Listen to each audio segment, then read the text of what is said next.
Hi అండి, welcome to my channel.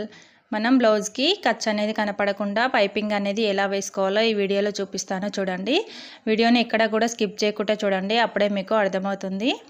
So చూడండి, మనము ఏదైతే పైపింగ్ వేసుకోవాలి అనుకుంటున్నామో అది 1 ఇంచ్ ఉండేలా క్రాస్గా కట్ చేసుకోండి. ఓకేనా? క్రాస్గా కట్ చేసుకున్న తర్వాత పైపింగ్ థ్రెడ్ అనేది తీసుకొని ఇలా వీడియోలో చూపించినట్టుగా మధ్యలో పైపింగ్ థ్రెడ్ క్లాత్కి మధ్యలో పెట్టి సింగిల్ పాదం అయితే సెట్ చేసుకొని కుట్టుకోండి. ఓకేనా? సింగిల్ పాదం సెట్ చేసుకొని థ్రెడ్ అనేది మధ్యలో పెట్టుకొని కుట్టుకోవాలి. ఫుల్ బ్లౌజ్కి ఇలాగే పైపింగ్ అనేది వేసుకోవచ్చండి, నీట్గా ఉంటుంది. మనము ఓకేనా, నీట్గా ఉంటుంది, చూడ్డానికి కూడా లుక్ అయితే చాలా బాగుంటుంది. థ్రెడ్ అనేది ఇలా పెట్టుకొని కుట్టుకున్న తర్వాత దీన్ని మనము బ్లౌజ్ పీస్ మీద ఓకేనా రైట్ సైడ్ వైపు పెట్టుకొని కుట్టుకోవాలండి.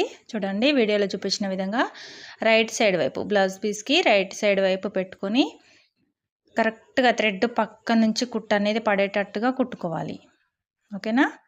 చూడండి, కరెక్ట్గా థ్రెడ్ పక్కనే కుట్టు అనేది పడాలి, అప్పుడే మనకి కరెక్ట్గా వస్తుందండి.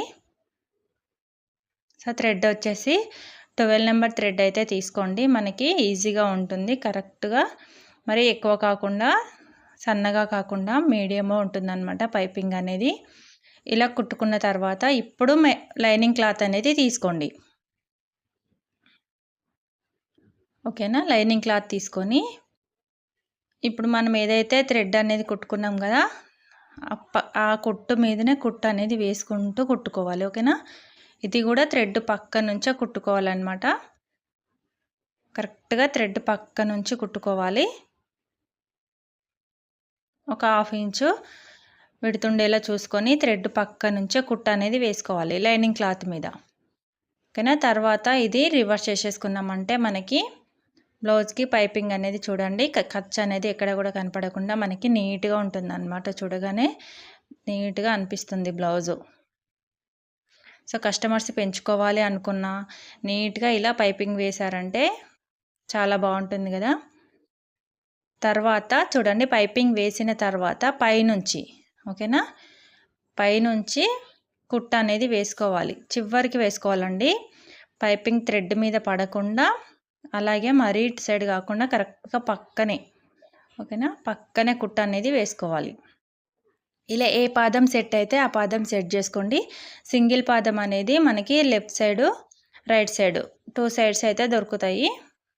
సో ఇలా 2 తెచ్చి పెట్టుకున్నారంటే మనకి ఏదైనా వాడుకోవచ్చు అనమాట, ఈజీగా ఉంటుంది కుట్టుకోవడము. ఇలా అడ్జస్ట్ చేసుకొని కుట్టు అనేది వేసుకోవాలి. తర్వాత లైనింగ్ ఎలా ఉందో అలా కుట్టుకోవాలండి. చూడండి, మనకి ఖర్చు అనేది ఎక్కడ కూడా కనపడకుండా పైపింగ్ అనేది ఎంత నీట్గా వచ్చిందో. మన ఛానల్ని ఫస్ట్ టైం చూస్తున్నట్టయితే తప్పకుండా సబ్స్క్రైబ్ చేసుకోండి. వీడియో నచ్చినట్టయితే లైక్ చేయండి. మీరు లైక్ చేయడం వల్ల వీడియో ఇంకొంతమందికి షేర్ అవుతుంది. వీడియో ఎవరికైనా యూజ్ఫుల్ అనిపిస్తే కంపల్సరీ వీడియోని అయితే షేర్ చేయండి. చూడండి, ఇలా కుట్టుకున్న తర్వాత మనకి లైనింగ్ ఎలా ఉందో అలా జాయింట్ అయితే వేసుకోవాలి. తర్వాత మనం నార్మల్ హ్యాండ్ ఎలా అయితే బ్లౌజ్కి జాయింట్ అనేది వేసుకుంటామో అలా జాయింట్ వేసుకుంటానంటే మనకి నీట్ ఫినిషింగ్తోనే బ్లౌజ్ అయితే రెడీ అయిపోతుందండి. చూడండి, ఇలా ఎక్స్ట్రా ఉన్నదాన్ని కట్ చేసుకొని బ్లౌజ్కి అటాచ్ చేసేసుకోండి. మనకి ఎక్కడ కూడా ఖర్చులు అనేవి కనపడకుండా నీట్ ఫినిషింగ్తోని పైపింగ్ అయితే రెడీ అయిపోయింది కదా. వీడియోలో ఎలా అనిపించిందో కామెంట్ సెక్షన్లో అయితే కామెంట్ చేయండి. థ్యాంక్